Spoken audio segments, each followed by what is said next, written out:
To order right at 7 o'clock. Beth, can you please call the roll? Mr. Bodie? Here. Mrs. Gebhardt? Mr. Gousset? Here. Mr. Truitt? Here. And Ms. Wassmuth? Here. All right, please stand for the pledge. I pledge allegiance to the flag of the United States of America and to the republic for which it stands, one nation, under God, indivisible, with liberty and justice for all.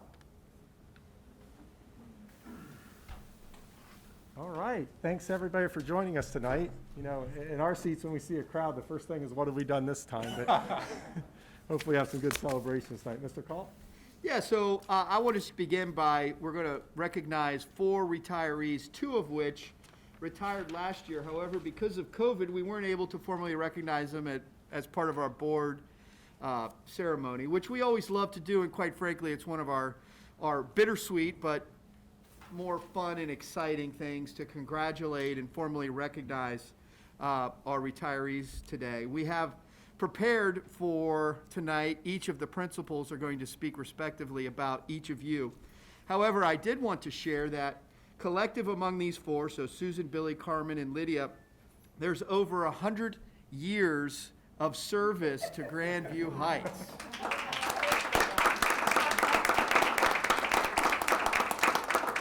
So if you stop and think about that, that is really a celebration in and of itself. And if you think about the number of students and lives that each of you have touched in that time, it really is remarkable, the footprint that you've left on this district, on our community, and paying it forward for generations to come. So heartfelt congratulations. And it is also really great to see you.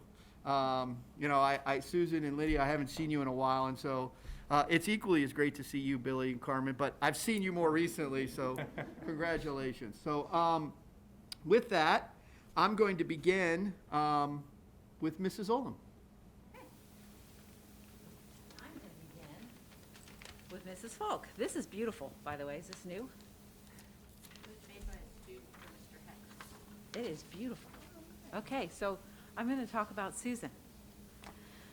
There is a Chinese proverb that states, better than 100 days of diligent study is 1 day with a great teacher.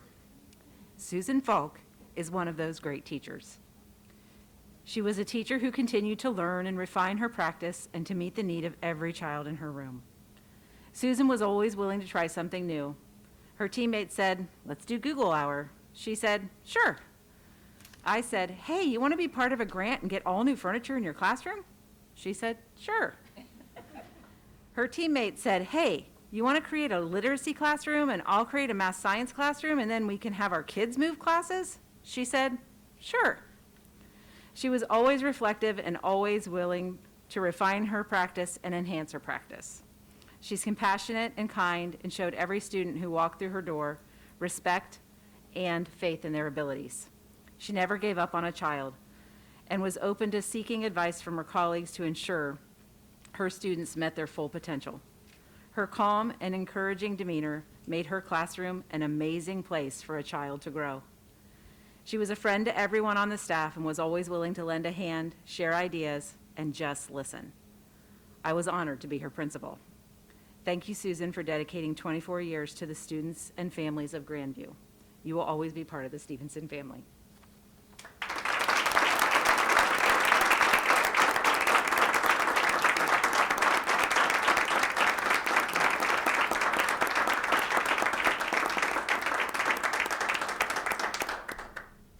Susan, did you want to say anything? You don't have to, but if you'd like to. Thank you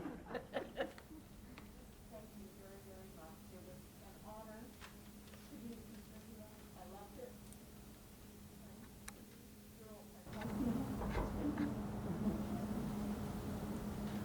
Okay, the next one I get to honor is Miss Billy Serich.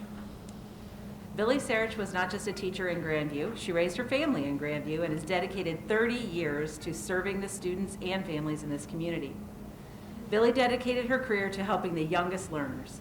She spent the first half of her career teaching kindergarten and first grade and the other half of her career supporting struggling readers and English language learners. She researches, learns, and implements new programs to make sure students grow and close learning gaps. In the 8 years I've worked with Billy, she has learned the following programs: LLI, Read Live Naturally, Foundations, Spire, Lexia, the Benchmark Assessment System. I'm pretty sure I left something off, but I think this list exemplifies her passion to meet the needs of every student in her room. Billy is a true advocate in education. She advocates for her students and their families to ensure they get the support they need. She advocates for the teachers of Stevenson and across the state of Ohio to ensure that educators get the support they need to deliver quality education. Her passion in education is evident in everything she does. There is a quote that states, "There is no such thing as a child who hates to read. There's only children who have not yet found the right book." I would add to that quote, or they've not found their Mrs. Serich. Congratulations, Billy. You will be missed at Stevenson.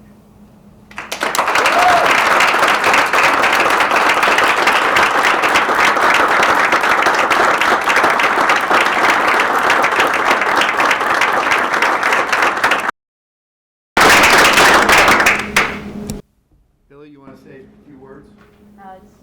It's been a fast 31 years here in Grandview, 34 altogether. It was just a wonderful place to raise my children. Caitlin's here tonight. She is successful because of all the great teachers that she had here in this school district. So thank you to everybody. Thanks to my husband Matt for being here. Quint? So I get to roast Lydia. I mean,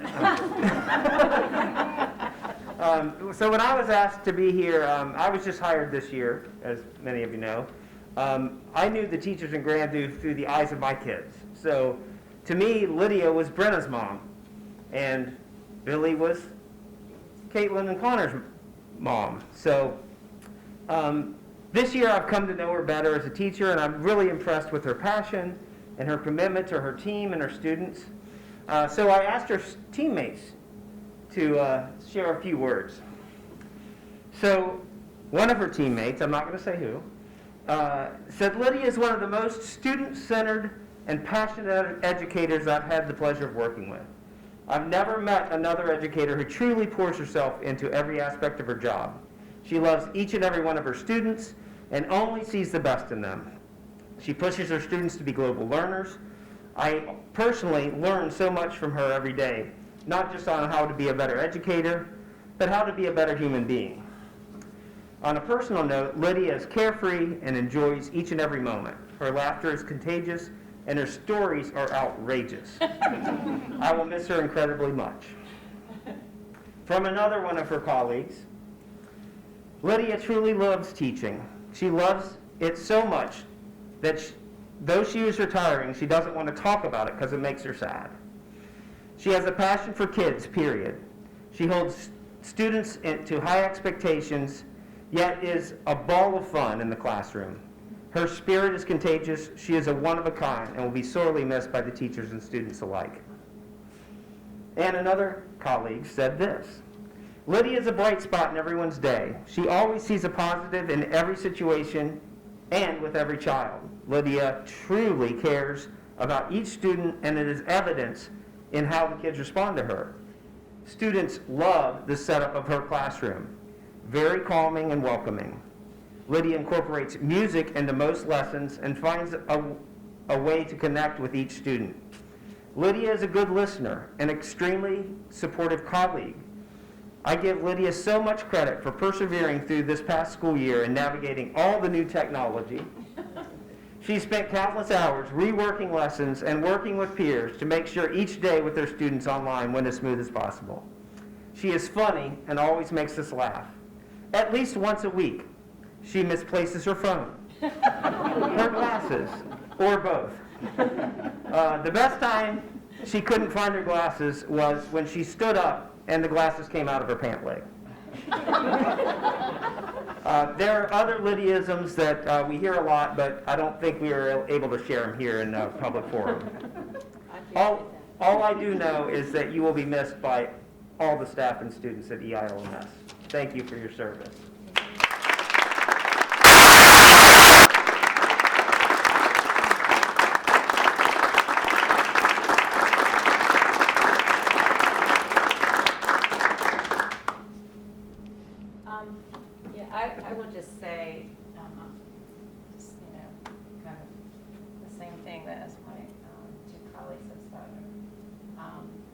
I've said before, I have felt extremely blessed for my career, for the people I work with.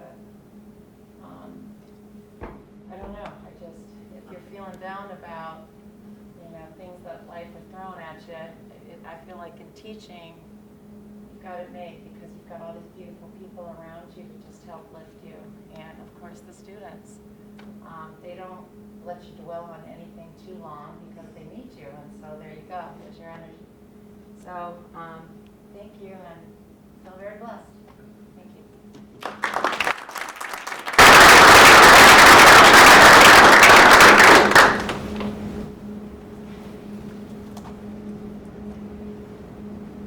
Good evening. I have the privilege of speaking about Carmen Mendoza. Carmen was not only a teacher, but a trusted adult for countless students during her time in Grandview Heights School District. There was no denying Carmen's passion for teaching, for learning, for the Spanish culture, and most importantly, for students. Before MTSS, before RTI, Carmen was a master at finding ways to reach students and connect with kids who needed that connection the most. She wrote a grant that allowed for the creation of the Buena Vista Social Club, which supported students and provided avenues for their success. She started a lunch club for students, offered independent study opportunities for students, and always went out of her way to help someone in need. Carmen worked tirelessly to give students learning opportunities by immersing them into the culture. She had salsa lessons, Latin drumming, and took students all over the world: Costa Rica, Spain, Mexico, and Peru, just to name a few. Carmen would go to any length to ensure students had rich, engaging experiences. You may know the name Stephen Bogner because he's won a Directors Guild as well as an Oscar for directing American Factory. I believe that's true. What you may not know is that before all that, he spent 6 weeks at Grandview Heights because Carmen found a way to bring him here to work with our students. Finally, this tribute would not be complete without mentioning the Garden Club. Carmen has devoted time, effort, and true loving care working with students in developing our school garden.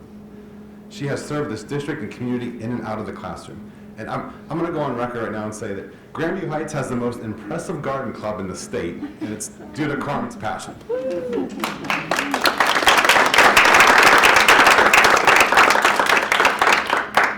That was my fault. It sounded like I was done, but I'm not. The last thing, on a personal note, I only had the privilege of knowing Carmen for 2 years, but the stories, I'm inspired by the stories, and I'm inspired by the legacy that she leaves behind. Good luck in retirement. We will all miss you. I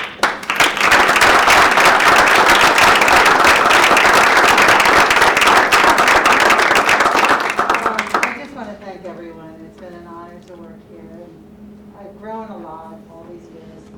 I've taught almost every middle school and high school, and I've learned so much from all the students. I learned a lot from the students, actually. And that was a plus for me. So, thanks.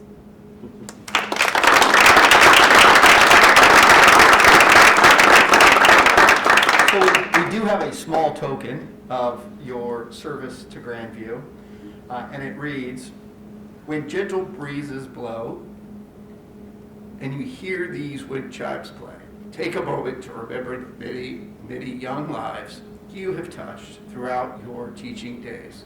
With great appreciation and affection, Grandview High School."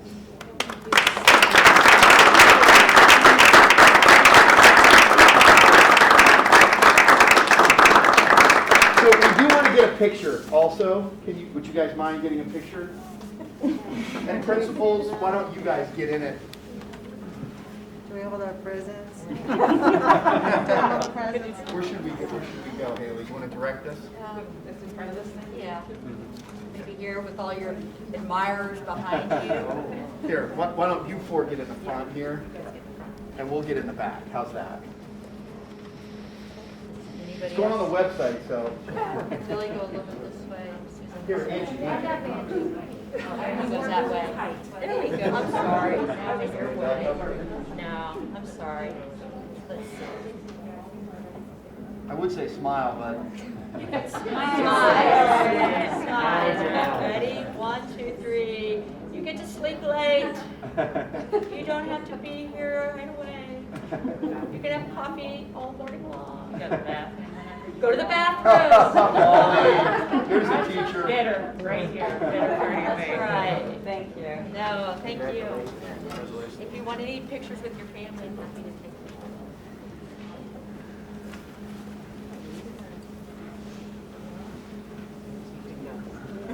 She said yes. Well, thank you, that certainly was a highlight, but please do not feel like you need to stay around. And you're welcome to.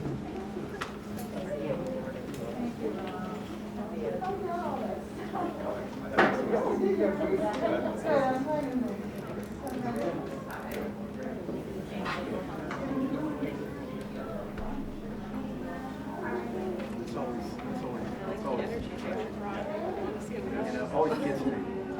Always gets me.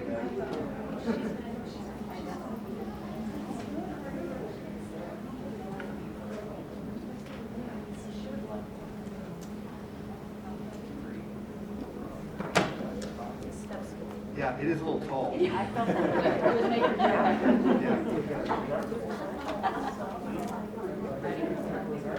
Good evening.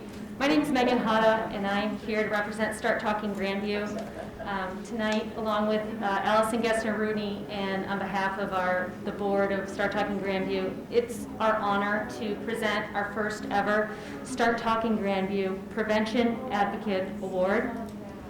And I want to just first say that I've been part of Start Talking Grandview for 7 years and seen it grow and develop in many ways. And I want to just acknowledge that we wouldn't be here without, in part due to the board and the district's prioritization of the wellness curriculum, the wellness initiatives throughout all our schools, investing in the continuing education of mental health for our staff, and the partnership with Start Talking Grandview for parent and community education. It's these platforms outside of the home that support education and open conversation relating to substance use, self-care, and opens support networks. So therefore, it is very fitting and my privilege to tonight recognize a Grandview Heights City School staff member, and as the very first recipient of the Prevention Advocate Award. This award is student-driven. It came about through our engagement with students around substance use and prevention. One particular teacher was repeatedly named by students for promoting safe and important conversations around positive whole person identity and wellness strategies in the classroom. And this person is Mr. Carl Acton.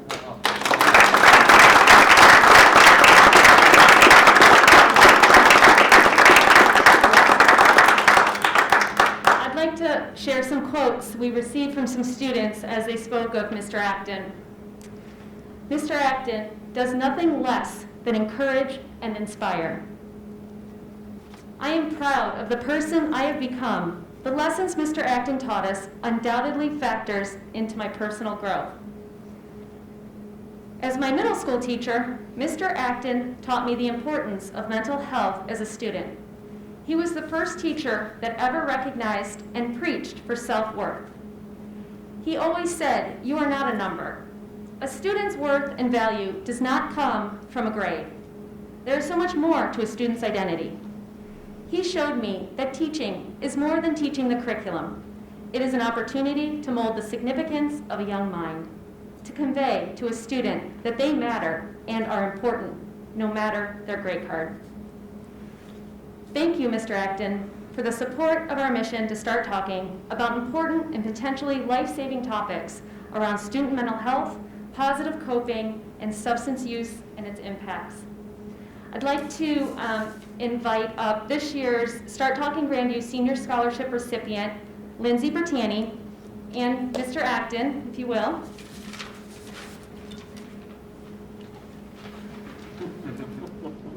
Hello. I've had the pleasure to have Mr. Acton as a teacher for 2 years, and during those 2 years, Mr. Acton never failed to normalize topics of mental health and the struggles and pressures students and just humans face on a daily basis. I mean, I was at an age where I was experiencing a lot of insecurity, and Mr. Acton was able to bring upon a new sense of confidence in who I am as a person and where my identity is found from. So Mr. Acton is the most real, authentic, genuine, and kind person, and I'm honored to award this award to Mr. Acton.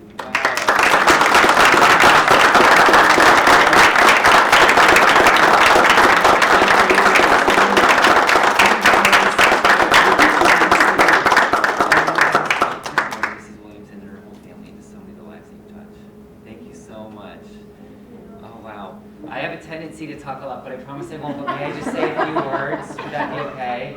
Thank you. I just want to say thank you so much. Yeah, I didn't know what this would be for. I asked Haley, I said, you know, should I prepare something, or is this everything okay? And she just was, you know, and it was a really sweet email back with, you know, a smiling emoji. I assure you this is a good thing. So I was like, oh, okay, great. I just want to say primarily thank you so much. Thank you so much to Ms. Hada and to Start Talking Grandview and the important work that you're doing. Thank you so much to our superintendent, to Dr. Lusher, to Ms. Collier, to our Board of Education, to Ms. Head, to all the teachers and faculty, and I think most importantly the students. I hope that everyone understands and just knows how much it means to me to be a part of this special community. This has been, I think, a hard year for many of us in many ways. In mental health, we're seeing across the globe is a real issue, and people are suffering, and many people are suffering silently. And I just want to thank you so much for the work that you do, not only to talk Grandview, but to also listen in Grandview. And I think none of us can ever underestimate the power and the importance of a kind word, of a smile, of holding the door. I once heard a Holocaust survivor speak, and he said, you know, in a world where you don't get to choose much, you get to choose the kind of person you are. And I'm so grateful to be a person in Grandview and to be a part of this incredible community. And I again just want to say thank you so much to each and every one of you. I am so grateful to be here. And may this be a season of listening and healing for each of us. As the sun shines warmer and brighter and the days get longer, may we all just continue to heal. And may I just say again, thank you so much. I am so deeply honored and surprised. And thank you, thank you, thank you.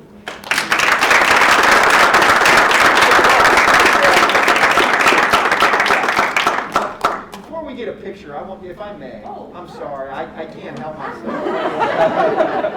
So, first off, Mrs. Rooney, Mrs. Hada, Lindsay, I thank you so much for your leadership, not only for what you do selflessly for our community, but for our students in our school district in supporting such a critically important cause. Your partnership is transformational, and it means so much to me and the entire board and the school district, so thank you. Thank you also for bringing light to this topic in this way, and recognizing one of our teachers. And you know, it, as Carl said, this has been one heck of a year. And so to have this opportunity to celebrate him is really filling my cup, and I think probably many others. So thank you for that as well. And then, Carl, so some of you may or may not know, I have had the privilege of hiring Carl not once, but twice. And there are others in this room also, for the good or the bad, who I've had the distinct pleasure of doing that. But one of the things I talk about often in my graduation speeches is this idea of eulogy virtues versus resume virtues. And resume virtues are the skills that we possess and that we brag about, and the degrees and diplomas that we've accomplished, and a list of all of these things that we do so well and that we've accomplished. And the eulogy virtues are how you make others feel. And you know, Carl, you have a really tremendous gift of making others around you feel so important. And I'm proud to serve as your superintendent with you. So, thank you so much. Well deserved, Carl.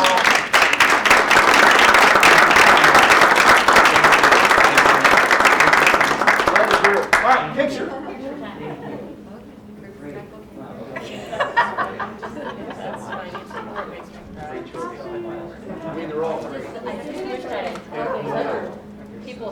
happy hour back a little bit. Can I get in it?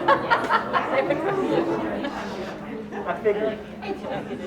Quinn, you want to get in it? Yeah, he's our principal. Yeah, get in it, Quinn. Okay, I guess I'll hand it off. All right, then, this will take a while. Okay, you ready?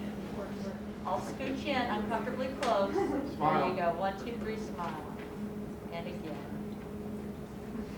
Thank you so much. My turn. No, one more. Stay together. Sorry. Congrats. I'll be doing another. This is so sweet. This is mine now. Okay, ready? 1, 2, 3. 1, 2, 3. Awesome. Thank you so much. Remind me on that Orange Barrel Media shot on the iPhone, X plus, blah, blah, 315, you know? Yeah, you'll be there on 3:15. Thank you again, everyone, so much. Wow. Thank you for trusting us. Thank you. Oh my gosh, absolutely. Well, I'll stay for a little bit. That wouldn't feel right. But I'm the just others, gonna let I should have jumped up and told all the others, no, you can't go till the next one. Oh, that's- Because you've got peeps here and they'd be going like crazy right now. Oh, you're a sweetheart. Well, I'm so grateful, everyone. But yeah, I'm not gonna rush out now and be rude. We've already said how kind you are. You can't be rude. Do we have any other guests or hearing from the public? Okay, then I'll spare my. Mr. Tadina.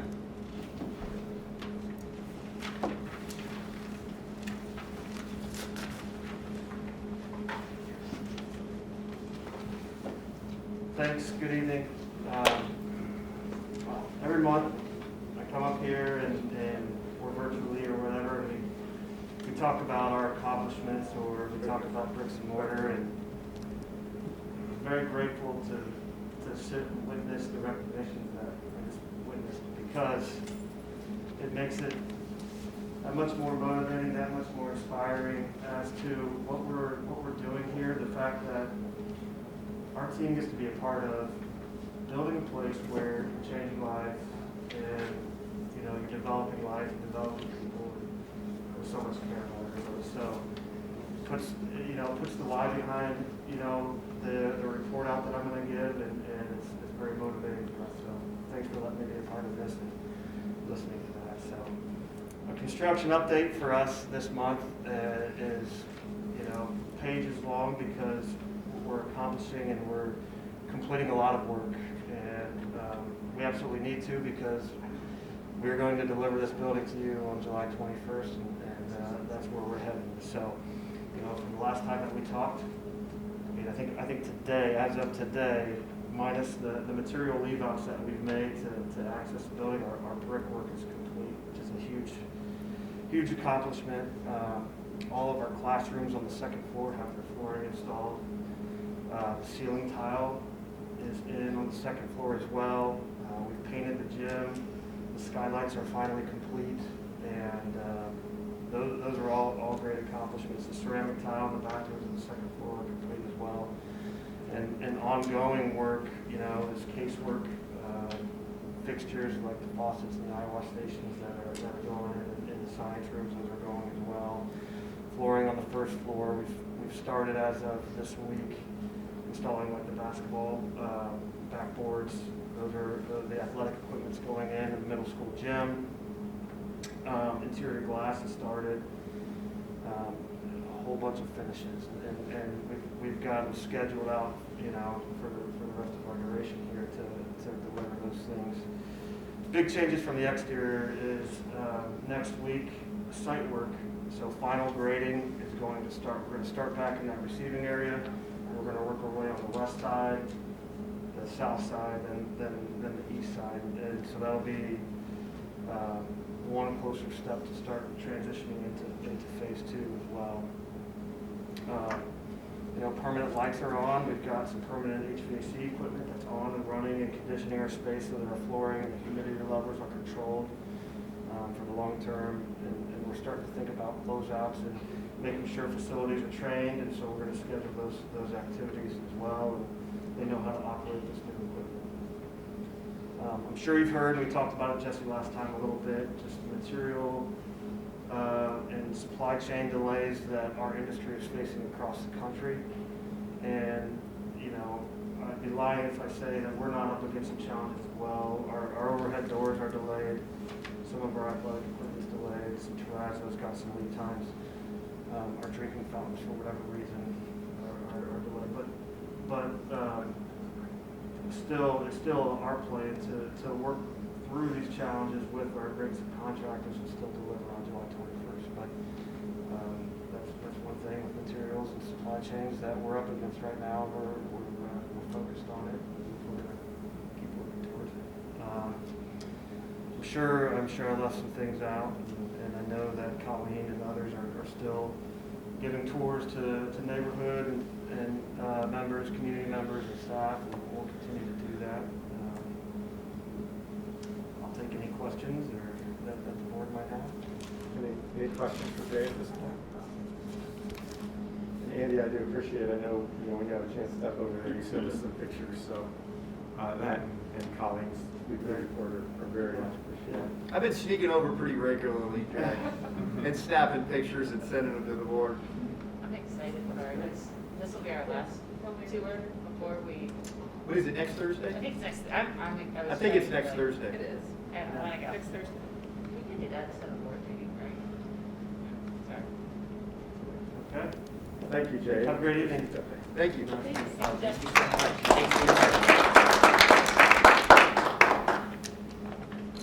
So I'm going to introduce Mr. Dice, our Chief Technology Officer, with another celebration in that he is recently admitted to the Ohio State University Superintendent's Program.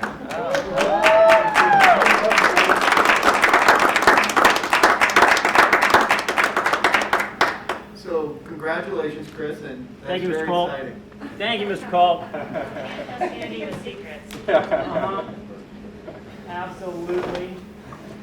First, before I get started, I do want to say that it is really unfair to make me follow an impromptu thank you speech from Mr. Acton. Like that's like the best impromptu, and that's just not fair. So, let me get connected here.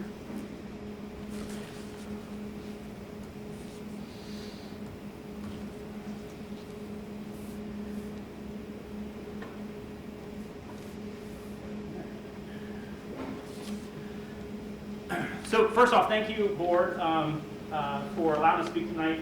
Ms. Collier, Superintendent Culp.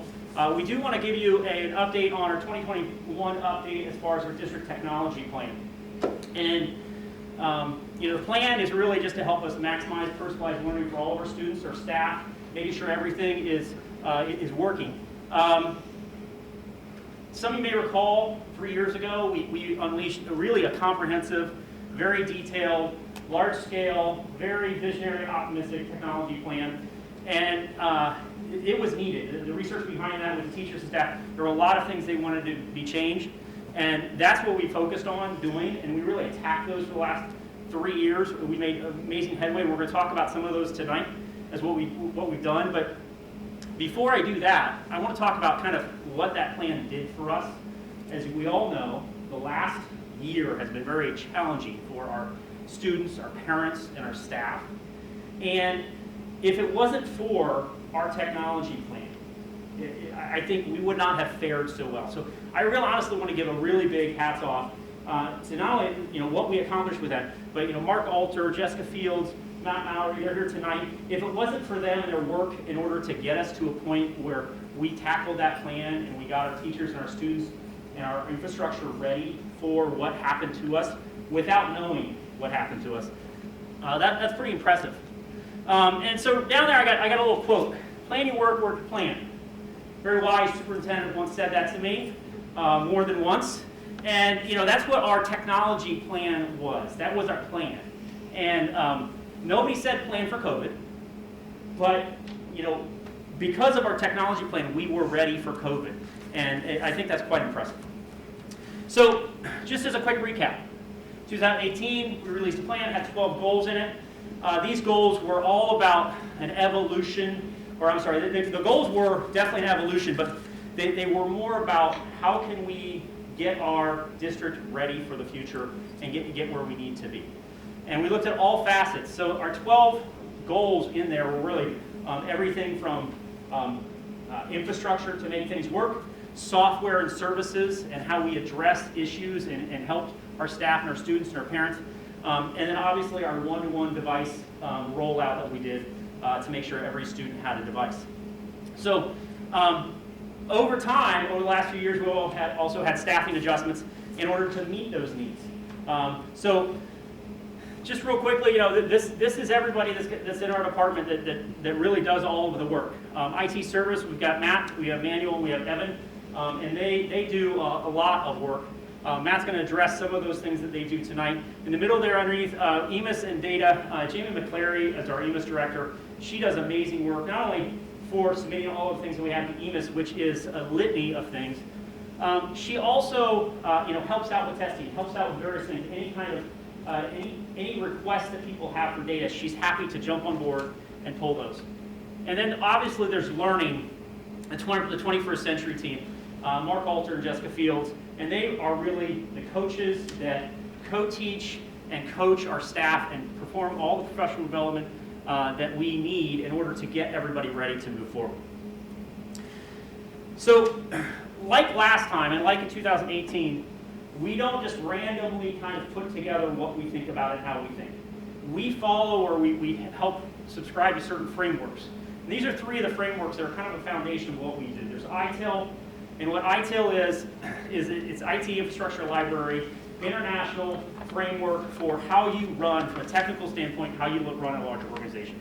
Happy to say that Matt Mowry is certified in ITIL. He's taken the test, and so it's really helped us make sure that what we're doing things properly, and we're doing the painstaking approach to make sure it's done right. COSIN is another organization that we're tied to, and COSIN, there is a chapter in Ohio that I'm part of, and what that really does is looks at how do you lead technology in a district. Not really the switches and all the devices. It's more or less how do you lead it? How do you make change, and how do you make sure you address those needs? And the third is Future Ready, and that's actually been adopted by Ohio. And that's a program to really look at how do you integrate technology with staff and students and make sure you're successful. So those are three frameworks that we really use to address our needs. So I'd like to call up Matt right now. Matt's going to come up and talk to you a little bit about the infrastructure and IT service. We're going to get through this. This is the dry part. Look out. Obviously, we're a small district. And there are a lot of services that we need to provide that don't scale down from districts the size of a Dublin or an Arlington even. We've got a small but mighty team here, led by Mr. Dice, who's given us the flexibility and the plan, really, to be able to move some of these things forward. So, the next 2 minutes of your life, here we go. We planned last year to make several significant network updates, including improving the speed and redundancy of our internet connection, which was adequate up until this year. Not only were we able to complete that project, but through some policy changes in 2021, we were able to take our second connection and use federal funds to pay for part of it, which was an audible that we got to call. Really nice get there.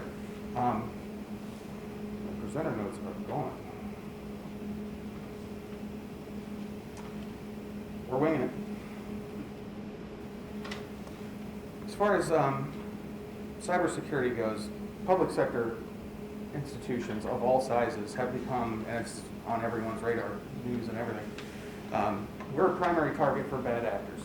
And we've made a few security reviews, and actually a relatively current, more thorough review is underway of our practices. We've made some software changes and purchases to support our cybersecurity efforts and tighten things up. We will have, throughout the next fiscal year, a more comprehensive review and make some more strides on that front. Device life cycle.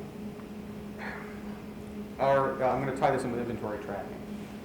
When we started here, the IT inventory was, well, now we have one. And we're using that to build a life cycle in terms of being able to put teaching and learning tools in the hands of students and staff that they can count on and make sure that they're going to be consistent, trustworthy, and reliable to be able to accomplish what people do. Understanding where equipment is a less interesting part of that, but now that we do, we can. We've also implemented a new help desk.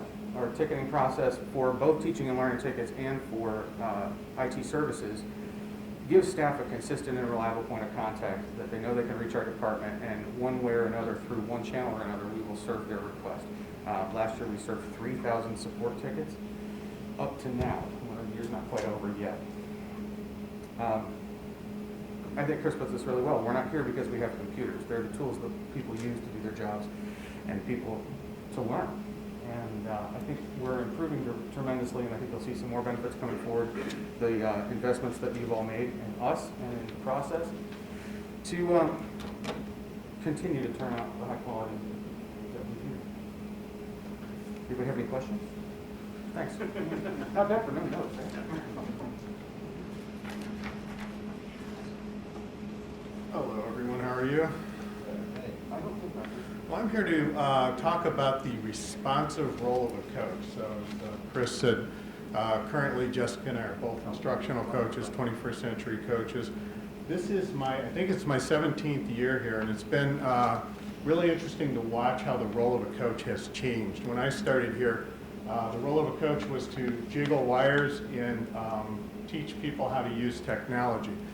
We're calling this a responsive role of a coach because rather than just stay status quo with what coaches do, we have been responsive year by year, I'd even say week by week, in what the needs of our students and the needs of our teachers are.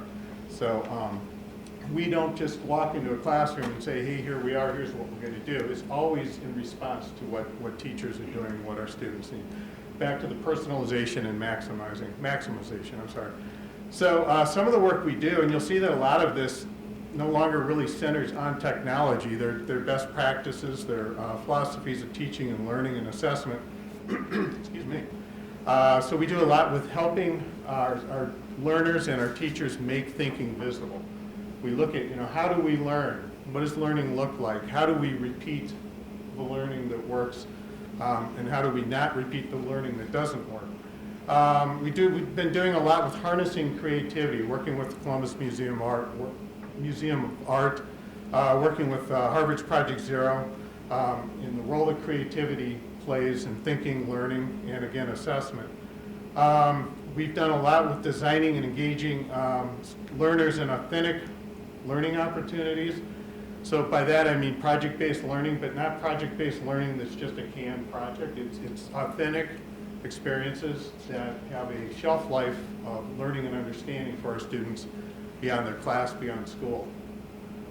Differentiating instruction and assessment, that's usually where technology can be a great tool. We'll talk a little more about some of the tools that we use, but we have the ability now to differentiate instruction at a granular level for our students. And again, this last year really was a learning curve for us. I should phrase that differently. We learned a lot this last year about how much we can differentiate instruction and assessment for all of our learners. And then leveraging flexible learning environments and digital applications when applicable. I think the when applicable is the key. If Jessica and I are working with teachers and technology is not the appropriate tool, then we're not going to force fit that. Leveraging instructional spaces is going to be extraordinarily important as we move into our new buildings because we have these whole new environments to work with, and it's going to be fun. I mean, we're going to have these big fun toy boxes, so to speak. So that's the role of a coach, the responsive role of a coach, and Jessica's going to talk a little more about what that daily work looks like. Thank you. Good evening, everybody. I'm excited to be here to talk about a work of a coach. A lot of times outside of the education world, I get asked, what do you do for a living? And I say, I'm a 21st century learning coach for Grandview Heights schools. And they kind of look at me like, huh? What's that mean? And so my elevator spiel has pretty much been, I put wheels on teachers' ideas. And I knock barriers out of the way to make sure they can be as successful as possible. And a lot of that comes from, and it usually starts with an idea, and it's pretty fascinating to see, and I've been here for 2 years, how these ideas have developed and have grown. It might just be a casual run into each other at the copy room, and I might see what they're copying, and we start talking. It might be a frantic text at night, like, hey, I need something for tomorrow. It may be more formal, like collaboration time. But really, the success of that idea growing and developing into something is about having a sustainable relationship with your coach. So Mark and I spend a lot of time really getting to know the teachers' styles and preferences, their learning environment, and the goals that they have for their students. The partnership between a coach and a teacher can take many different forms. It can be co-teaching or team teaching. Sometimes if one of them have the expertise in a certain skill, the teacher or the coach, they might model something and then kind of do a gradual release where the other person starts to practice that skill. I've done a lot of co-creating this year with teachers where we make something that the students are going to use or it's going to enhance the learning experience. I spent a lot of time networking our teachers with other teachers in Central Ohio and the state of Ohio just so that they can continue to collaborate not only within Grandview but outside Grandview. And sometimes it's just researching best practices. We know there's something better and we have to dive deeper into what that is. So it's been a really great 2 years being here. And most of it is, and all of it is always a direct response to support the learning of our students.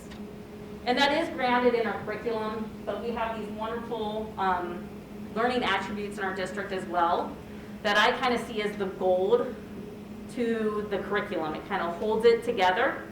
And what you will also see is a lot of the Future Ready reports, they will kind of revolve around these learning attribute ideas. So sometimes my work with teachers is helping them to fit this into their curriculum or using this to leverage their curriculum.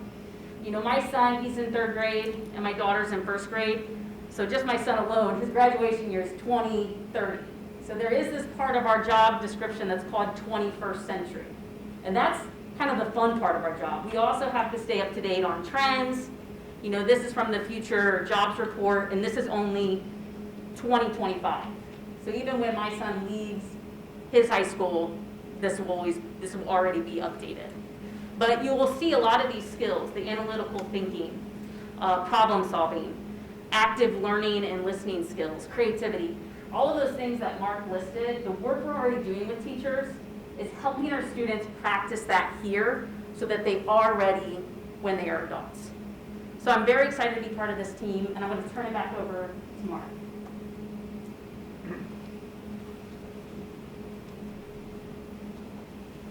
Okay, I'm sorry, I have to resort to my notes now because my notes tell me when to stop talking, not what to say. So you'll all be happy to know that. All right, so the process that we use as we're looking at revisiting and revising our 21st century plan was to repeat a process that's worked really well for us past few times. And by the way, we were not really due to revise this for 2 more years, but as a team, we looked at where we are, what we've accomplished, and again, looking what the needs of our students and our teachers were, so we decided to kind of dip into this a bit earlier. So we used the same process we've used before, which is to set up interviews with grade level teams, content area teams, special areas.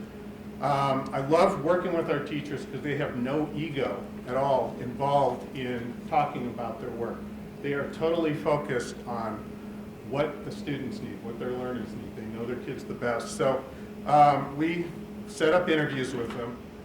One of the things we started off was asking them, instead of jumping to solutions, what are some things that have been successes for you?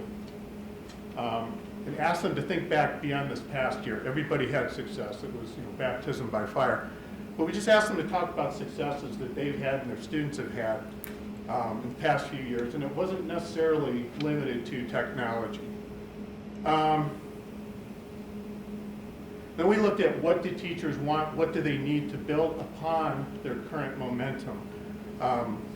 Working on a plan like this, if we start over every time, it's, you're just coming up with a new set of goals. We're very conscious of the fact that our teachers and our learners and our students are, they have a lot of success. They've got a lot of expertise and momentum, so we wanted to build upon that. Jessica mentioned Future Ready.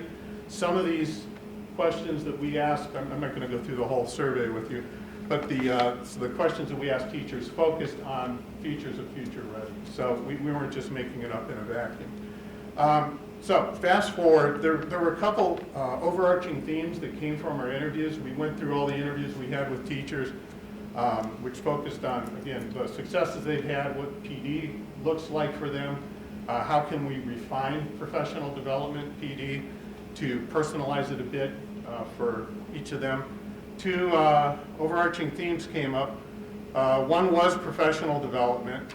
So teachers want to spend more time leveraging the tools that we currently have. So instead of us just throwing more tools at them, it's, they've started to identify what the tools are, tools being technology, being best practices, being soon our instructional space. How can they spend more time learning to use them better?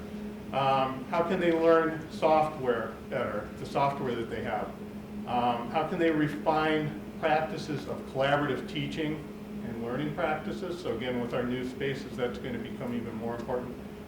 And they would like to know about providing feedback, tools that provide feedback or feedback loop that more quickly allows them to support students. So we could talk about that as formative assessment, however you want to phrase that.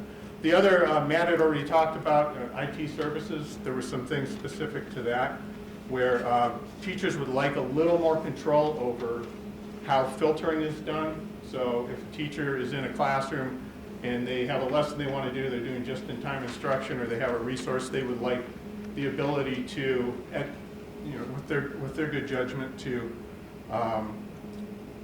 control some of the filtering, and then analysis of inventory and support tickets, just asking to be a little more in a feedback loop once support tickets are put in.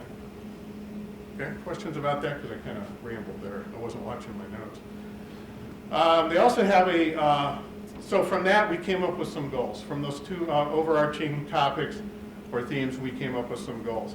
And the first is to increase skill and expertise in use of our learning management systems. And we're defining a learning management system, obviously something like Schoology, where there is an opportunity for interactive instruction and distance instruction, augmenting classroom instruction. But we're also including some of the other tools that we have where we can create content for our learning management system. So let's see.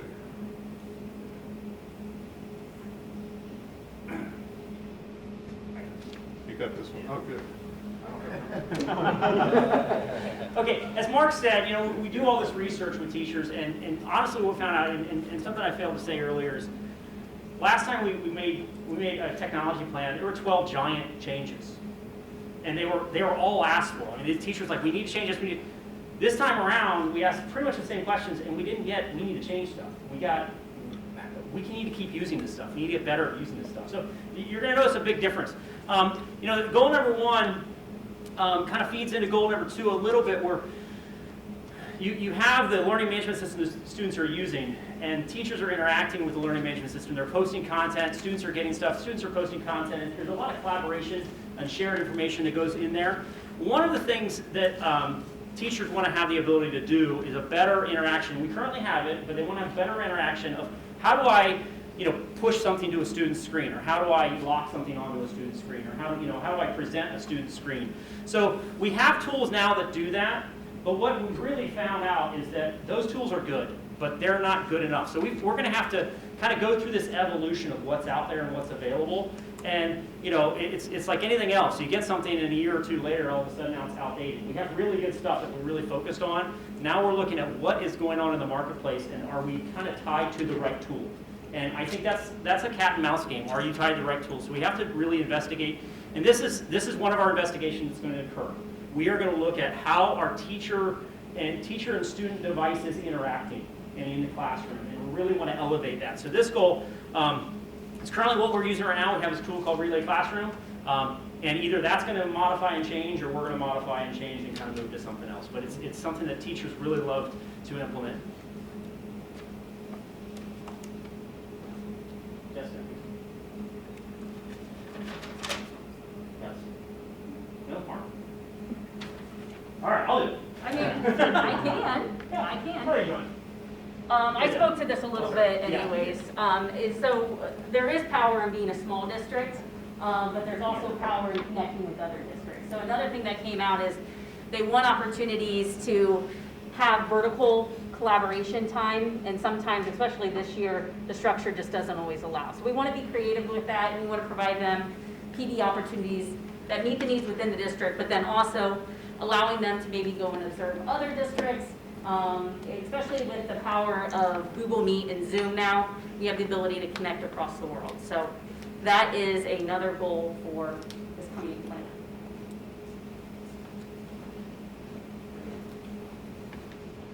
Okay, and then goal number 4, this is a big one.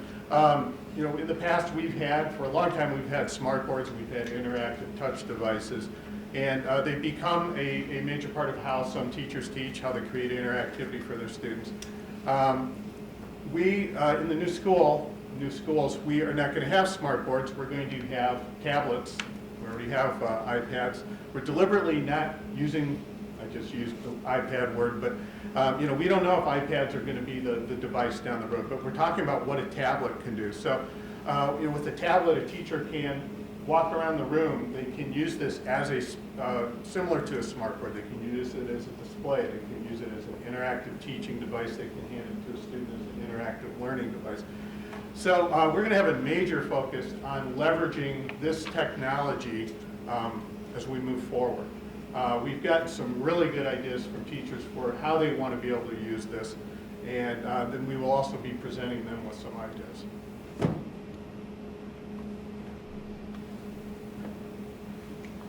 So last couple of slides real quickly are, one, we're also modifying our device adoption and enrollment or distribution plan. We were doing kind of a scattered approach, and we really, the one we adopted 3 years ago met the needs of where current devices were in the district and where we needed to fill that in order to backfill to get to one-to-one. We're modifying that plan to really drive in where are new devices being deployed every single year, and opposed to waiting every 3 years or 4 years and buying all new, 1,000 new devices at once. That's kind of a drastic kind of rip the Band-Aid change, and it causes a lot of friction. We're going to be adopting new devices every single year, trying to keep the same model as long as manufacturers allow us to do so. But grades 1, 4, 7, and 10, every year those students in those grades will get new devices. Those devices will stay with them for 3 years, which was our old plan, but it was more of a Swiss cheese approach, if you will. This is definitely more consistent, so we know exactly what grade level is getting what device and when they're getting it. It also makes for a lot more consistent as far as budgeting purposes, so we can forecast that future. As well as we're moving to a device adoption process, same thing for staff. Right now it's kind of a Swiss, it's somewhat a little better, but it's still kind of a Swiss cheese approach of which device, which staff member has which device. Our staff devices actually typically have a pretty good resale value. The devices we select, our maintenance is been very low on staff devices. So we're very proud that our staff take very good care of our devices. But at the same time, we still want to make sure that we're not leaving staff members, out with a device that's 4 years old, hasn't been updated, that has a lot of issues. So we want to make sure that we are keeping staff current as well. And as Mark just alluded to, our teaching staff have a laptop and now have an iPad. And that iPad is really becoming a tool that our teachers want to learn more to leverage in order to create content and work with their students.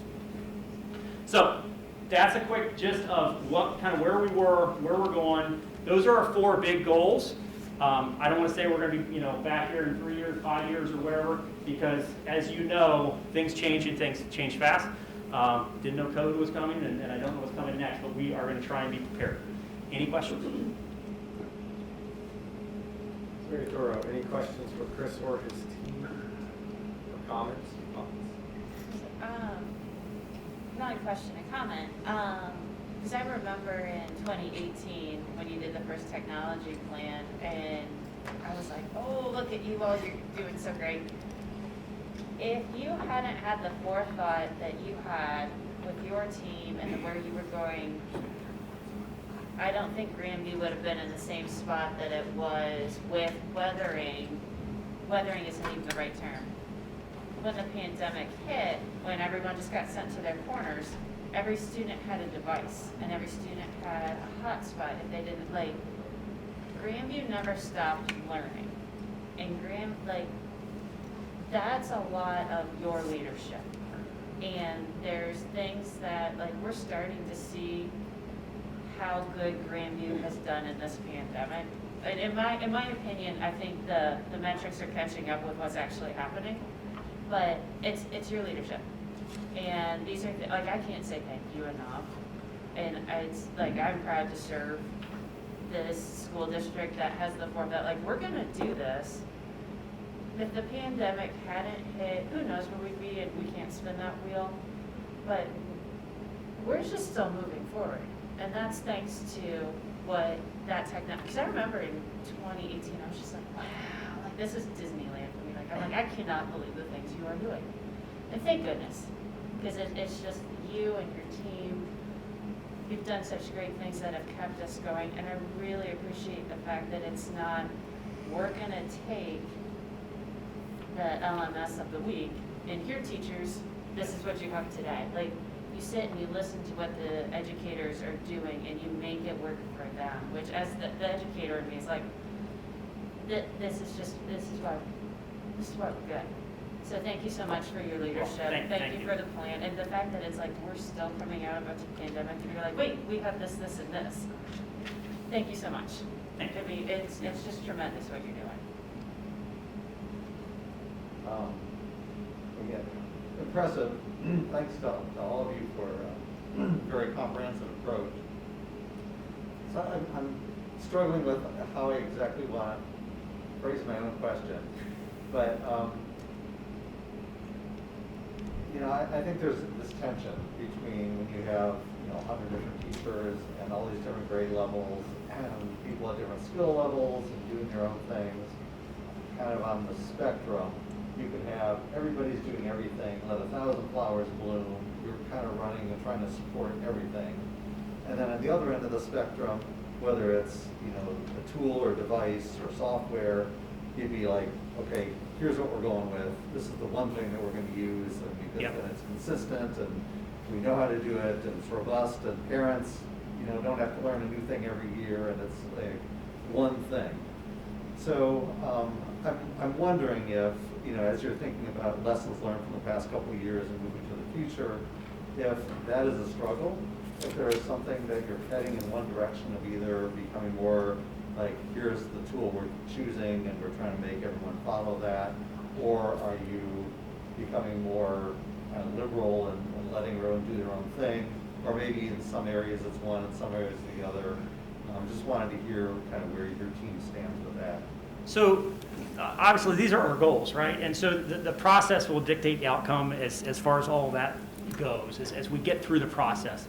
There's a quote on the slide that Matt went over, and we're not here because we have technology. Honestly, that's our mindset. We're here because we have students that need to learn and want to learn. And what do we need to do in order to prepare everybody and move everybody forward? Whether that be a device with a professional development, whether that we do, maximize and personalize, right? And sometimes that saying is fantastic, but sometimes that saying makes it hard, right? That doesn't make it easier. That makes it harder, and that's okay that it makes it harder. But we do have to be consistent. When I first came in here, we were already on a changing process of we had a bunch of carts and we had things scattered around, different devices and different makes and models and different platforms, and we've really consolidated those, and that's helped. I don't have a crystal ball of what technology is, but I would say there's probably a little more consolidation, and there's actually some platform changes that are going to take place because as things progress, as parents, as students, as staff come to expect certain things to work or need an efficiency. They really need something to work better. As that becomes more powerful, we need to focus on that and then say, okay, are we sticking with what we have and we're training better, or are we going to make that bigger jump of, is there something else out there and we're going to make a change? I do not make changes lightly, big changes, sweeping changes at all. Andy will tell you, I try to take my time with those and be very thoughtful. But they happen, and sometimes they happen. We try to maximize and personalize, but not at the extent of being able to support everybody. If we had 42 different platforms out there, we could not support them. We would actually be giving them poor service and poor professional development because we can't support that much.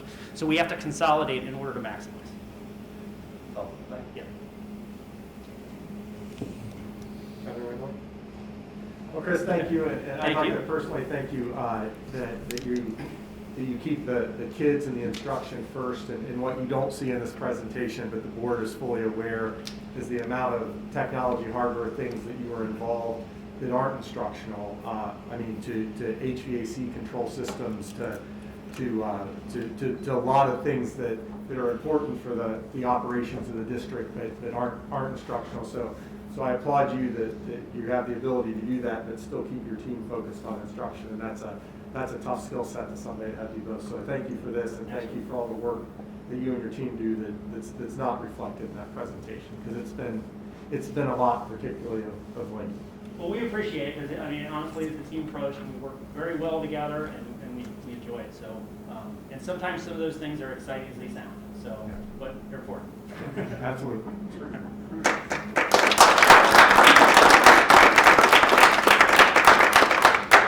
Carl Acton, bringing the applause. Well, I mean, it was a great presentation. It's all true.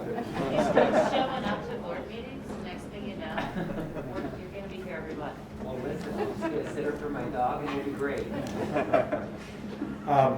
2 action items. If I could have a motion to approve the minutes from the April 14th regular meeting and the May 3rd work session, please. So moved. Second. Questions or discussions? Beth? Mr. Bodie? Aye. Mrs. Gephardt? Aye. Mr. Gusday? Aye. Mr. Truitt? Aye. And Ms. Wasserman? Aye.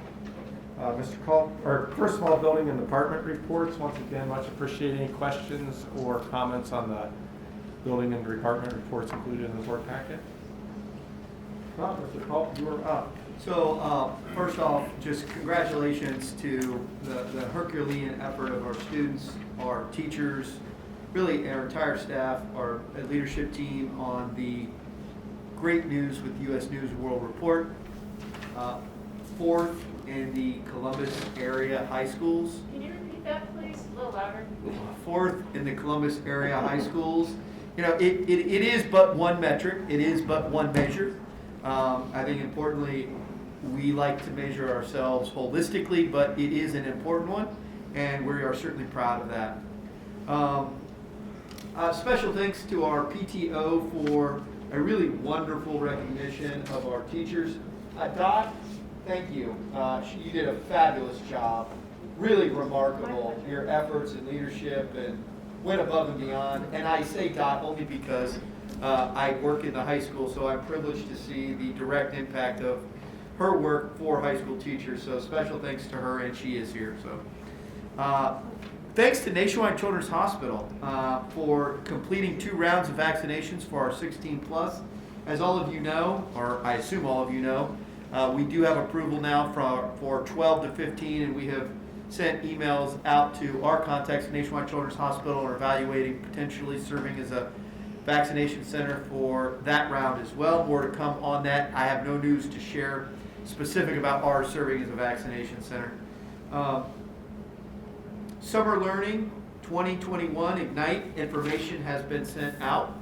I did want to just in a general way provide a brief COVID update. The governor did give a press conference today, and while I'm still unpacking, and these are just literally my notes, I happened to catch the bulk of his press conference, but as best I can tell, he is outlining a strong desire, or rather declaratively I might add, to lift all current orders related to COVID on June 2nd, with the exception of assisted living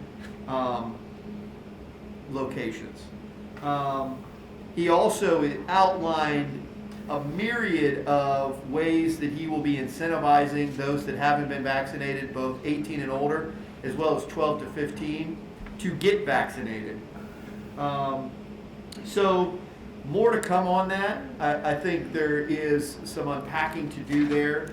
One of the things I will share with the board that I did do, having listened to this press conference, was I did call Tom Goodney at DSC and said, hey, I do think it would be useful to reconvene the COSA meeting with the Franklin County Public Health to have further discussions about, you know, what this means in their purview from when last we met on Tuesday. Obviously, when last we met on Tuesday, I shared actually the notes of the meeting. Really, this dramatically changes that meeting we had on Tuesday, so more to come. Well, one of the things I will share is he was also very clear about the fact that it is still up to local businesses, local boards of education to decide. So more to come on that in the coming weeks and days. That's all I have. Any questions for Mr. Falk, the superintendent report? You know, the only other thing, this wasn't on my list, but I do want to say, you know, I mean, by the way, wonderful presentation by our tech team. And certainly we are deserving of a lot of accolades. But for your support as a board of the tech plan and funding it, for example, let alone your support of that rather aggressive plan, in my judgment, you know, we collectively would not have been where we were or where we are. So I also think it's important just to mention that, you know, we're in this together, and you all are inseparable from what we have accomplished and what we will accomplish, as evidenced by our preparedness for COVID, specific to the technology plan. Again, thank you all for your support to that end. Any questions or comments for Mr. Falk? One question for the vaccination site, if we do 12 to 15-year-olds, so we would be presumably doing that within the next few weeks before school is out, and then they would come back in for the second shot, assuming that it's a series. Would that be an issue at all, being over the summer, in terms of getting the building open? Yeah. So great question. I'm going to do my very best to answer it with some uncertainty. But my sense is it will be the Pfizer, which is a 2-round dose. My sense is that is the preferred vaccination for that age bracket. And so I would almost guarantee that is what it will be. Yeah, I think that's second of all, you know, my sense is that, you know, that age bracket we could probably do in a single day.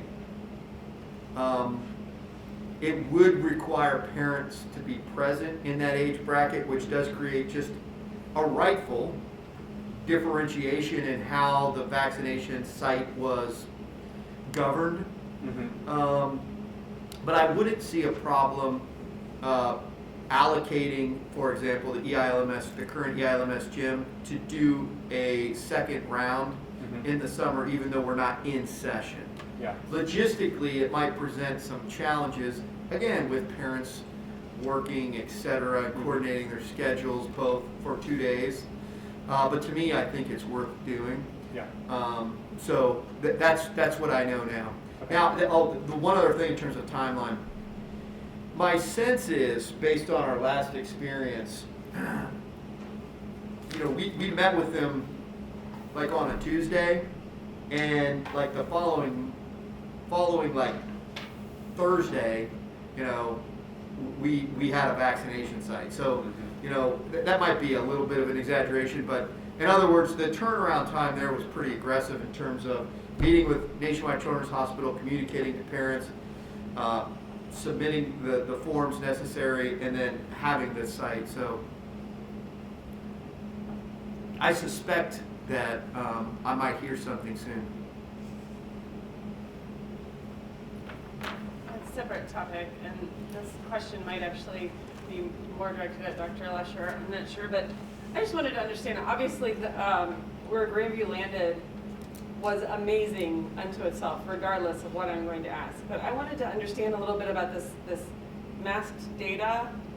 And I know it's been a problem. It's been 2 years of a problem, right? And I think you said that they're working to fix that for next year?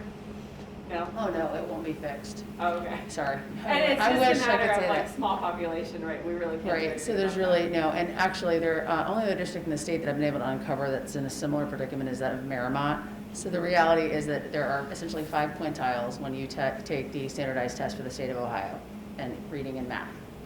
And so in our data, we had too few students to release the data that were presented in the basic and limited categories.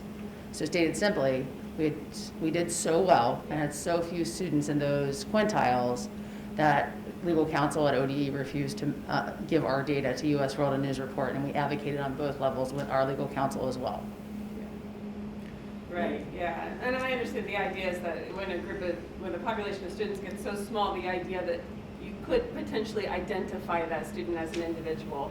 I know that's the impetus for it, but I don't think that it's widely known and understood within the school district that like we're doing amazing, and we're actually more amazing than the numbers credit us because of these minor issues. But Exactly, and we actually had probably an hour-long conversation about this with our communications team last week, because the hard part is trying to make that conversation simple enough to understand and to not sound offensive or sour grapes or making excuses. The reality is that because of our population or sample size, we are in fact at a disadvantage in being able to tell that story.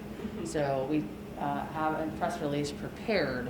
We would be very careful about what that looks like, because you don't want to diminish, and you certainly don't want to, you know, in a district like ours, you know, it's 2 years in arrears at this point, right? Because, well, actually 3, because we didn't have state data last year.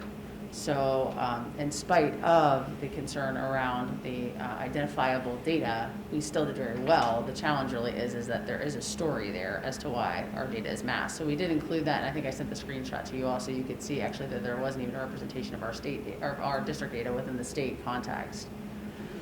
Yeah, I mean, I think, you know, and I apologize for jumping in here, but this is something that I've followed, you know, closely in this district for this summer. We, you know, 13 years now when you come to these rankings, and you know, the big picture, and I think the big picture to be proud of is 13 years ago with wonderful teachers and wonderful students, but really, you know, sort of a disconnect and all that. I mean, you weren't even on the rating scale.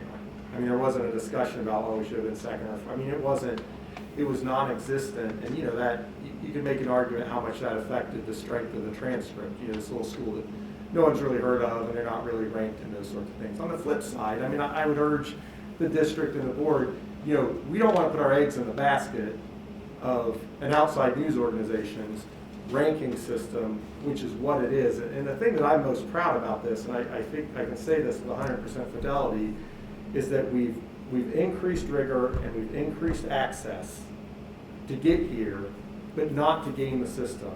I mean, I think any school district that's affluent and has well-achieving kids can pick a ranking system to go after and can game it and win it. And that's not what we're doing. And we could easily direct, I think, the team to do that, and we haven't. This is about the raw numbers of the amount of kids that were even had access to an AP course or were taking the test 13 years ago versus now is a phenomenal jump that I'm extremely proud of. And so the ranking's a nice sort of, you know, pat on the back for that, but the district is highly recognized. It's on US News and World Report. It's a rigorous district because we've increased access, and whether we're 5th or 4th, I mean, it's maybe strategy that I'm saying this, whether you're 1st, 2nd, 3rd, 4th, 5th, I mean, that's, I don't want to hang my hat on, you know, a rating system that we don't control. I mean, they could misreport it one year, too bad, you know? So I think that's important to understand. At the end of the day, like, I think the big picture goal has been met. I think that the goal, with more kids there, the strength of transcript. and just to piggyback on that, I think to increase the credibility of our institution, so that when students apply to college as a career path of choice, that our district we can easily say every year that we're in the top 3% nationally and 2% in the state.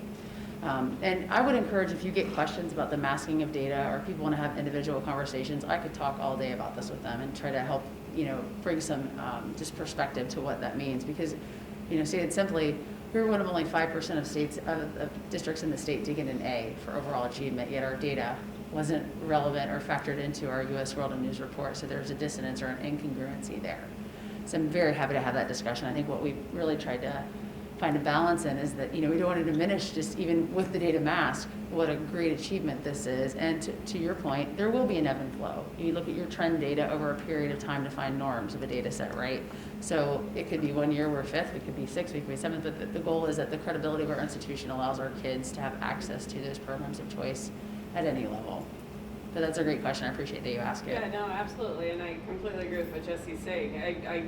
I feel so strongly that the value of the experience that the kids here get is, you know, it's far more than what could be expected almost anywhere else.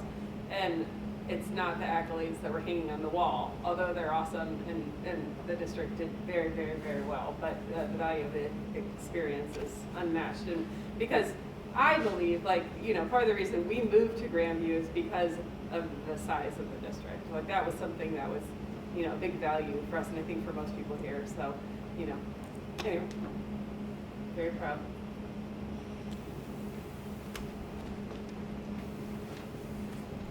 Beth, I think you're up.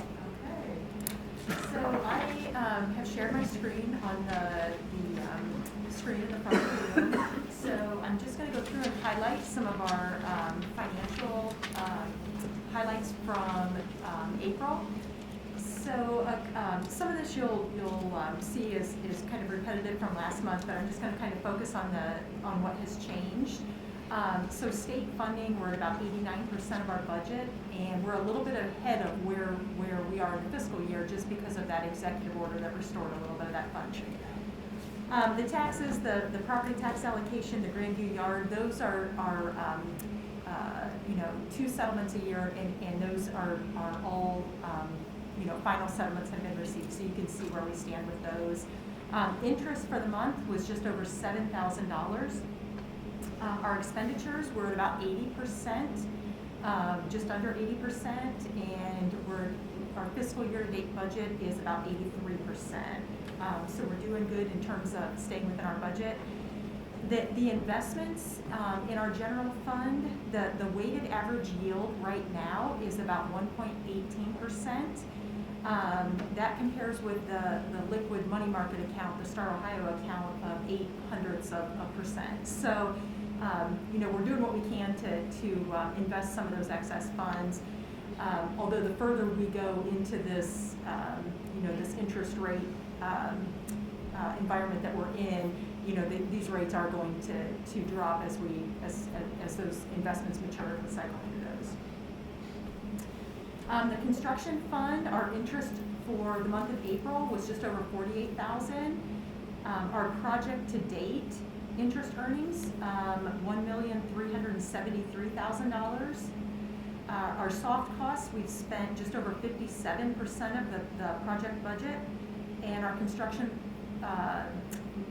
costs just over 37%. Our fund balance in our construction fund, $34,046,651.26. And our investments in the construction fund have a 1.57% yield to maturity. So those investments that we have, that $34 million fund balance invested in, the average yield on that is about 1.57% of what we have left in there. So, you know, those investments, the strategy was just a little bit different than our general fund, where we have to keep investments maturing for cash flow purposes. This fund, we set up those investments a little bit earlier, structured those to our draw schedule of when we needed those monies to come due to pay our construction bills. And so the yield in here is a little bit higher. And again, as the investments mature, we're going to see that drop just a little bit. The bond retirement fund, I just wanted to highlight, we do have the semi-annual interest payment due June 1st on our bond issue. And our outstanding principal balance is just over $52 million. So, you know, we haven't opened the doors on the new building yet, but we've already paid down some of that debt, which is interesting. So looking at our permanent improvement fund, the current fund balance at the end of April was $867,245.74. That does reflect the full tax settlements for the year. And a couple other things I wanted to highlight was we are working on a 5-year capital plan on how best to prioritize and use the PI funds to maintain our facilities moving forward. And so we are partnering with Motes Engineering, which is our commissioning agent on our facility project, and with Chris Dice's help and expertise, we are working with FMX.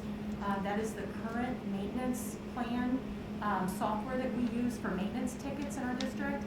And we are expanding that with a new module that will allow us to upload all of the components of the new buildings and then plan out a maintenance plan and a corresponding budget. So that's pretty exciting. It's been a little bit of time in the in progress, and so we're getting close to a point where that's going to be a really useful internal tool for us. So our current needs out of our PI fund, I've mentioned before, we purchased some stadium sheds. We've got a little bit of a balance to pay on those. And then we've got the high school roof and the HVAC control system for Stevenson Elementary and for our current EILMS building. So that is an area of the system is very old, and that is somewhat of a security issue. So we are getting that system replaced. And then I was going to just go right into the highlights of the 5-year forecast, if that's okay as well. The 5-year forecast is on the agenda tonight for approval. And just a couple reminders. It is something that the Department of Education requires twice annually. But really more important than that is it's an internal tool for us to monitor finances, to evaluate levy cycles when we need to look at being on the ballot, and really managing our cash flow for our operating fund. So it does just include our general fund. It does not include, athletics or student activities or food service. It includes 3 years of actual historical data and then 5 years of forecasted data. And it's really important to understand too that this represents a snapshot in time. It's based on the information that we know at the time it's prepared, and the actual results will differ. We do know that for sure. And we did review this as a finance committee at our meeting in April, on April 12th. So a couple of things to keep in mind as we look at the 5-year forecast. There are some uncertainties that need to be highlighted. COVID-19 and the impacts, from a financial standpoint, we do have certainly more certainty than where we were a year ago in terms of, some of the question marks of what are we going to need in terms of staffing and all those sorts of things. But COVID-19 still is somewhat of an uncertainty for us as we continue to navigate that. So that's something that the Finance Committee looks at every month. We look at the COVID impacts on our district and look at how best we can use some of our stimulus money to help offset those costs. The state budget, the 5-year forecast includes 2 biennium budgets that have not been passed yet. So that's a area of uncertainty, for sure. So salaries and benefits, our collective bargaining agreements go through 2022. So, we make estimates beyond that point, but those are subject to future negotiation. And then there are certainly, some assumptions with our Grandview Yard pilot payments that we receive, and that's a major source of revenue for us. So there is some assumptions about the timing of when that development, continues to build out. So just some things to keep in mind as we just talk through this. So what I like to do, and when I present this to the Finance Committee, what I like to highlight is, or really focus on, is what has changed since our last forecast. So I kind of organized this in terms of what has changed to revenues and then what has changed in terms of our expenditure projections. So really revenues, one of the major things was our property tax triennial update. So in October, we did not have final numbers of where that update was going to land. And so this forecast does incorporate the final outcome of that triennial update. And while tax increases are limited to inside millage, there is a minor impact on the tax revenues. So those projections have been updated accordingly. We have seen some increase in delinquent tax collections as well, so there was a slight adjustment there. And then, as I mentioned already, our state funding, that's kind of been a roller coaster over the last year or so. We had some funding cuts, and then we've had some funding restored, and so the current forecast reflects the latest executive order that restored a portion of our funding for this year. And then we had some minor adjustments to our other revenues, some pluses, some minuses. One thing I'll highlight is the all-day kindergarten tuition. The board voted at the last board meeting to stop charging parents tuition for all-day kindergarten. So that is one thing that's reflected in this 5-year forecast. Interest revenue, I mentioned, I've updated the projections slightly just due to the very, very low interest rate environment we're in right now. And then building rental income, a year and a half ago, we were renting our buildings, to a local church and generating some additional revenue. Well, we've not been able to do that for the last year, of course. So just some minor updates to some of those other revenue sources. So on the expenditure side, what has changed? The biggest change in projections on our expenditures is our insurance renewal for next year. So the last 5 years or so, we have averaged less than 1% increase in health insurance premiums per year. And the renewal for next year is going to be a 15% increase. So we are seeing a sizable increase, and this is not unexpected with COVID, with the extra outlays that the insurance companies have had with COVID testing, with COVID treatments, and also really after a period of a significant period of very low increases, we knew that our time was coming. So we do have a little bit larger than typical insurance renewal, and then a couple adjustments to some of the subsidies to our other funds. So overall, our forecast is stable. 5 years out, so year 5 of the projected numbers, we have about a $6 million general fund cash balance and about a $2.4 million unreserved balance. So when you deduct the Grandview yard money that we're setting aside for debt service and the money that by board policy is set aside for a budget reserve, so once you factor those two things, the unreserved balance is about $2.4 million. And I think it's important to, just for some perspective, that unreserved balance in October was about $2.2 million. So overall, the forecast has improved just slightly from where we were in October. So that's good news. The next couple slides, I just show the breakdown of the revenue. Obviously, we're very dependent on local property tax payers in our community to support our operations. Expenditure breakdown, about 77% of our expenses are wages and benefits, which is typical for a school district, followed by some purchase services and some supplies and equipment. So that, in a nutshell, is where we stand with our forecast, and I'm happy to take any questions. Can you go back to the income slide? I think it's important to realize, and this, Beth did this because the board has asked her to in the past, the Grandview yard percent is really property tax, correct?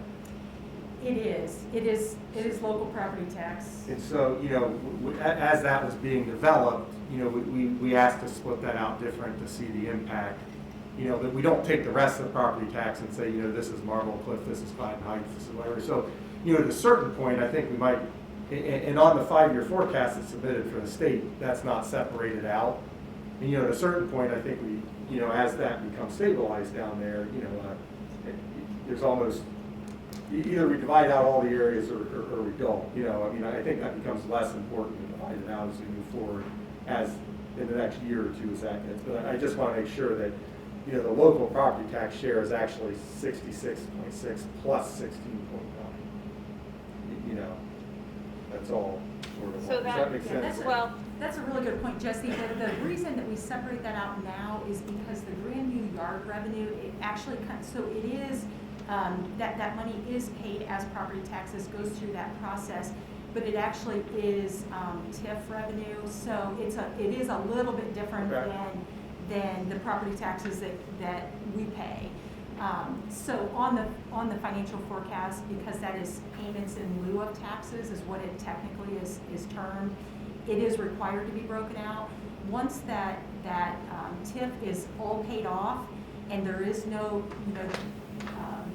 there is no money being set aside to pay the infrastructure down there, then all of that becomes the blue section as property taxes. Thank you for that. I wasn't quite. Great point. But it is technically all for local taxpayers. So with that in mind, I was curious about when you say, I know there's the ceiling where we can't grow our local property tax outside of inside millage. But the exception to that is new construction, if I'm not mistaken. So any new construction is not subject to that. So, but in most cases, there is a TIF in place, with like Grandview Yard or what's the place down on Dublin Road? Now, the Eddington, though, however, does not have a TIF, so that'll come on as complete new construction. So when the TIF expires for the Grandview Yard, will that full value of the Grandview Yard at that time be added and taxed at the full rate as opposed to where it was when it was first constructed? Does that make sense? That will be brought on as all new construction. At that date? Yes. Yeah, so it'll, yes. Yeah, but so obviously because our borders are closed, we don't get a whole lot of new construction under typical circumstances. However, huge exceptions were Grandview Yard, Grandview Crossing, Eddington, there's the Marble Cliff well, that's not new construction. When it's a renovation like that Packard building on 5th, does that count as? That value will, yes, that will be. The new value. Yes, it will be some new construction, yes. Because that value is going to go up significantly. Yeah. Yeah. But yeah, that's a really great point about the, once that TIF is done and the Grandview Yard value comes on. So and I haven't looked at this for a while, but when we were going through the process with the bond levy and all that, and renegotiating that agreement, the projections at that time were, once the TIF ended, the value brought on was as much as the value of the entire city prior to the Grandview Yard. Right. So, yeah, it's. And then that basically, like after that first year, essentially like resets what your base is. Right. But that new construction in its first year can be significant. Right. Now, the one offset will be, that the TIF revenue that we're getting now, obviously that goes away because then we get the full tax revenue, right? But obviously, yes. They wouldn't be doing a TIF and pilots if it wasn't advantageous for them. So That'll be a win. it's still, they're paying less than they would have otherwise. Yes. Yeah, so essentially we're getting 45% of the money that's paid in taxes in Grandview Yard. Right. But I think it's important, correct me if I'm wrong, just that if you live in a house in Grandview Yard, you're paying the full freight. The single-family homes are all full freight. The difference is, part of that money all goes into that TIF fund, and part of it's used to help pay off the infrastructure that had to be. Yeah, I just remember when we went on the ballot, I think there was some confusion that people were paying less. Oh, right, no. And No, that's. I knew that. It's just the revenue comes to us is ultimately less. Right. Yeah, right. Well, the whole idea of the TIF is that you're basically funneling what would other be property taxes back into the property itself. Yeah, of course. It's supposed to be a win-win. I mean, that's the idea. But yeah, the single-family homes are they pay full freight. When the fair funding plan ever gets passed, if it gets passed, not right now, because that's, who knows what it'll look like. Will you give the board some kind of update in how it will ideally and positively affect us, although who knows? Because I see right there's state funding. Yeah. And not right now, because we don't know, but is that something, because I was looking at that and I'm like, that's gonna be be a thing if and when the fair funding plan does get passed? Yeah, so the K-12 funding plan that is part of the state budget proposal right now, our funding would be almost identical to what we're getting now. There would be very, very little change. And that is largely because we're on the guarantee. And the good thing about the current funding proposal is that guarantee is maintained. So, so really, you know, over the last 7 years, I can tell you in my experience here, that our funding has been virtually flat for, you know, for a long time. And unless there's a major change to that, I would expect that to continue. I'm with you, I'm just nervous, because I'm like, it looks good now, I'm nervous. But if and when it passes, if there's no change for us, bonus, if not. Yeah, so the numbers right now, that there's almost no change for us, but, you know, that budget is set to be adopted, you know, by the end of next month, and so we should know more with some certainty. Thank you. My opinion is, I bet the state budget doesn't change our situation much at all, like plus or minus. I think that we end up. No, I'm going to be quiet. No, keep it right here. Because the whole thing costs a lot of money, I think for us to just be on the guarantee is probably the best one. Thank you, Beth. Any other questions for Beth? Not kind of a motion to accept April financial reports and payment of the April 1.1 bills. So moved. Second? Second. Questions or discussion? Beth? Mr. Bodie? Aye. Mrs. Gephardt? Aye. Mr. Doucet? Aye. Mr. Truitt? Aye. And Ms. Wassner? Aye. All right, recommendations for action by the board. We have a few things we'll take separately here. 7A, if I could have a motion to retire IRN 037051 Edison Intermediate School at the conclusion of this school year, and then reassign those grade levels to the existing Larson Middle School IRN 01411. I really want to move that. Ms. Bodie? All right, motion by Mr. Bodie, is there a second? I'm like, does the academics? Kevin, second. Questions or discussion around that? Just that I finally got down how to say EILMS. It took me so long. No, I just forget it. It's not as fun. We are Larson Middle School. Beth, please call the roll. Mr. Bodie? Aye. Mrs. Gephardt? Aye. Mr. Doucet? Aye. Mr. Truitt? Aye. Ms. Wassner? Aye. Under curriculum and instruction, number one, I believe we had the school calendar at the previous meeting. This will be the hearing notice. Boards are required to hold a public hearing at least 30 days prior to adopting the school calendar, so we are doing that right now. At this hearing, the board is required to discuss the total number of hours in a school year. Case 6, 910, 712, 1001. I mean, we're required to discuss it, so. So are you reading to us right now what the calendar contains? Do you have on hand what the requirement is? So the requirement is grades 7 through 12, 1,000 hours. Actually, it's 1,001.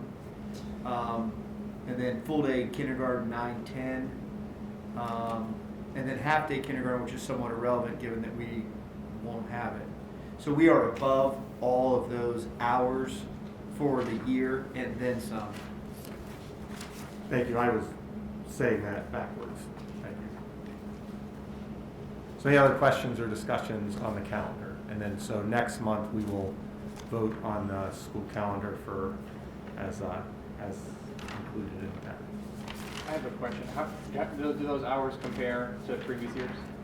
Yes. Same? Yes. No change? Correct.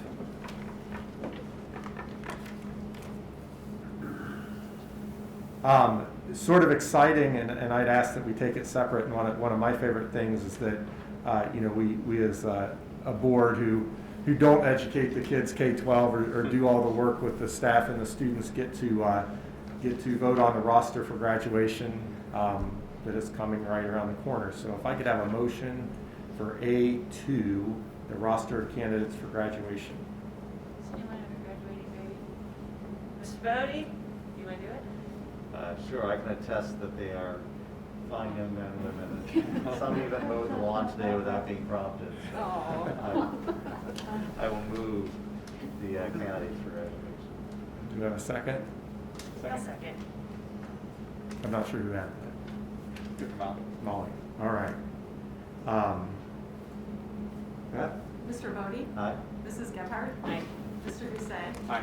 Mr. Truitt? Aye. Ms. Westman? Last one? Was that an aye? What? Did you vote aye? Yeah. No, I didn't. She would, Well, all right. I was excited for Mr. Bodie. Of course. I'm Student parent handbook, if I could have a motion to approve the 2021-22 parent handbook updates as contained in the appendix. So moved. Is there a second?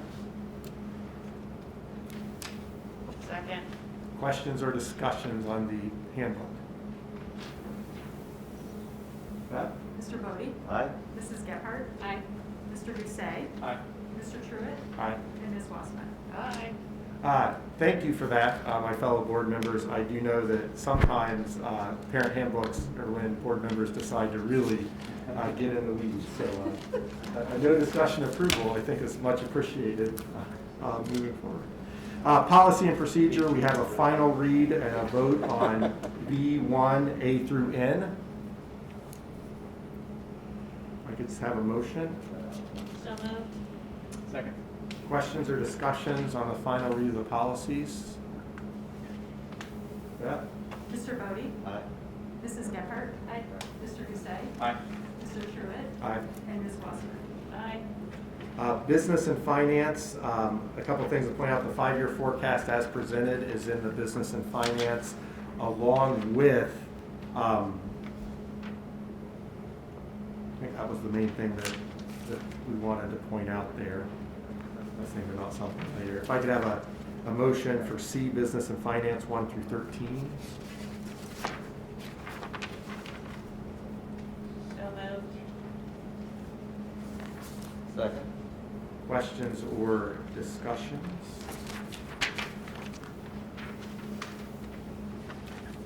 Beth? Mr. Bodie? Aye. Mrs. Gephardt? Aye. Mr. Doucet? Aye. Mr. Truitt? Aye. Ms. Westman? Aye. And then, many items under personnel. If we could have a motion for D 1 through 20. So moved. Second. Questions or discussions? Andy, I really appreciate you and your team. I know that extended days are an important time to get stuff done. I think this is an extremely reasonable and efficient list. And I think in past years, you've trimmed that down and really focused on the scope of that summer work. So that does not go unnoticed. I also want to point out number 18 in there is an MOU with the Gardening Association. Andy and I had that discussion and decided to go that direction. Essentially, with the retiring of ELIMet, or with the retiring of Edison, there are certain supplementals that were tied to that building. So it basically operationally leaves all those in place. And then when we negotiate the spring, we can relook at all that on, sort of fair allocation. So, Maybe just an opportunity to explain, because I know there's sometimes questions around this, but the retiree hires, could you just give a little bit, or someone on the team, a little bit about kind of what the deal is with that and how the district benefits? Yeah, so, well, I'll just give you a little bit of the, kind of the financial impact. So if a teacher is retired and we rehire them, they stay at step 10 on the salary schedule forever. So there is, as long as they're employed thereafter. So in terms of financial impact, they don't advance further on the salary schedule at that point. And then the other, kind of business-related piece of that is they're only eligible for 1-year contracts each year. So every year you'll see those individual contracts come up. and I'm thinking, Eric, maybe what you're getting at is, I hate to even say the term sort of double dipping, and that drives me crazy because the retirement is what the teacher has earned over the time. That's not an expense of the district or the taxpayer. So, we're just raw paying that person at 10 years on the scale, and whatever benefits that they have saved for through their system is there. So that term drives me a little crazy because I think it sometimes gets portrayed as double paying, and you're not. I mean, those folks earn instead of save for that first retirement. Would you say that instead of paying someone at the highest point in the salary scale, we're paying them substantially lower than the? Yeah. And Jesse's point, we're only paying them once going forward. We're not paying them double from the cost of the district. Correct. I appreciate you pointing that out because that's gets misconstrued, I think. Any other questions or discussions on all the personnel items? Mr. Bodie? Aye. Mrs. Gephardt? Aye. Mr. Doucet? Aye. Mr. Truitt? Aye. And Ms. Wassman? Aye. Under other, we have a couple,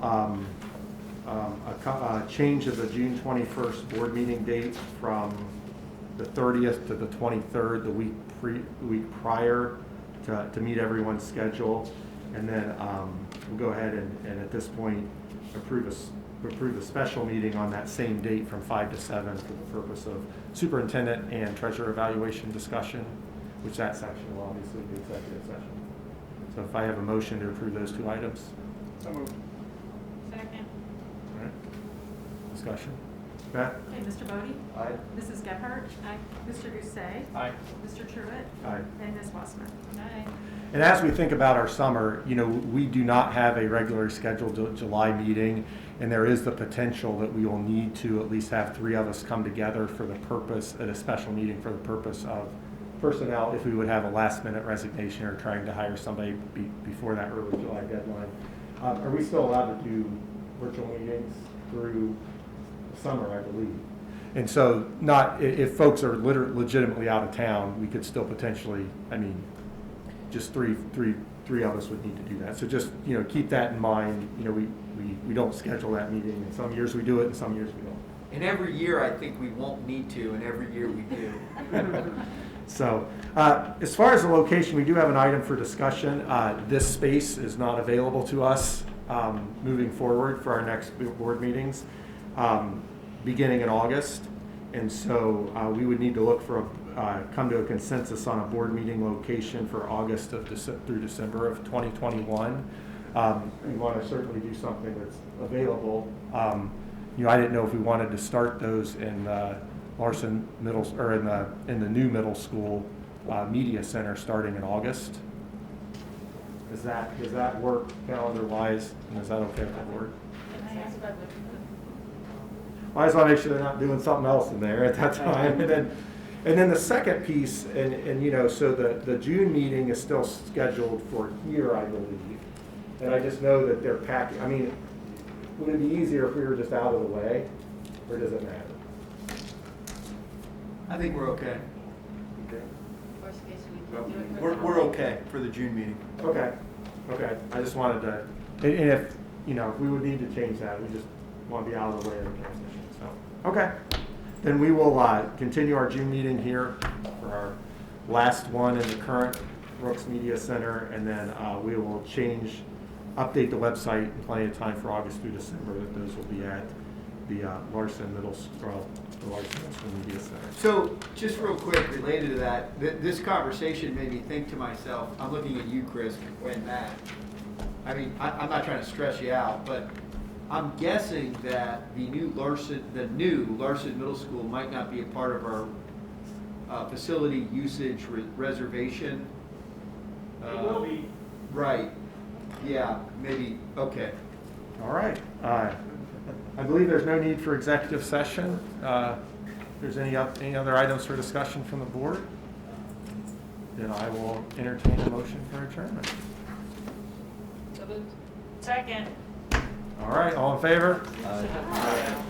All right.